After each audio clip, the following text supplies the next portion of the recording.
প্রতিবন্ধী ক্রীড়াবিদদের জন্য আন্তর্জাতিক প্রতিযোগিতার একটি সিরিজ যা অলিম্পিক গেমসের সাথে অনুষ্ঠিত হয়, যেখানে বিভিন্ন শারীরিকভাবে অক্ষম ক্রীড়াবিদেরা ভিন্ন ভিন্ন খেলায় অংশগ্রহণ করে। এই গেমসটি আন্তর্জাতিক প্যারা অলিম্পিক কমিটি আইপিসি দ্বারা নিয়ন্ত্রিত হয়, যা জার্মানিতে 1989 সালে প্রতিষ্ঠিত হয়েছিল। প্যারা অ্যাথলিটদের বিভিন্ন ধরনের অক্ষমতার পরিপ্রেক্ষিতে তারা বিভিন্ন বিভাগে প্রতিদ্বন্দ্বিতা করে।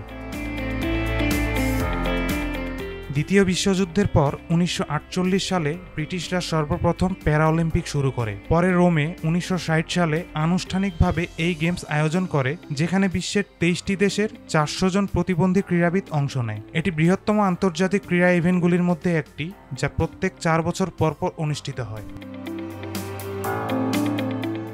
অন্যান্য দেশের মতো বাংলাদেশেও প্যারা অলিম্পিক অ্যাথলেটিক্সে প্রতিদ্বন্দ্বিতা করার জন্য সর্বপ্রথম আত্মপ্রকাশ করে 2004 সালে। সে সময়ে মকসুদ নামের একজন অ্যাথলেটার একক প্রতিনিধি হিসেবে পুরুষদের 400 মিটার স্প্রিন্টে অংশগ্রহণ করেছিল। 2008 সালে বেইজিং প্যারাঅলিম্পিকে আব্দুল কাদের সুমন নামের একজন বাংলাদেশের হয়ে প্রতিনিধিত্ব করেন। দৃষ্টি প্রতিবন্ধী সুমন পুরুষদের 100 মিটার স্প্রিন্টে দৌড়েছিলেন, তবে কোনোটিতেই বাংলাদেশ সাফল্য অর্জন করতে পারেনি।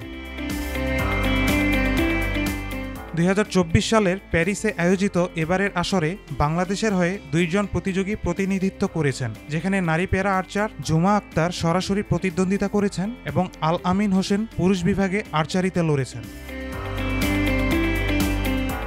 সদ্য শেষ হওয়া প্যারিস অলিম্পিকের পরপরই শুরু হয় প্যারিস 2024 অলিম্পিক গেমস, যা 24 আগস্ট থেকে শুরু হয়েছে এবং শেষ হয়েছে 4 সেপ্টেম্বর। এবারের ইভেন্টে সারা বিশ্ব থেকে 4400 জন ক্রীড়াবিদ অংশগ্রহণ করেছে, যেখানে অ্যাথলিটরা 22টি খেলায় 549টি পদক ইভেন্টে প্রতিদ্বন্দ্বিতা করেছে।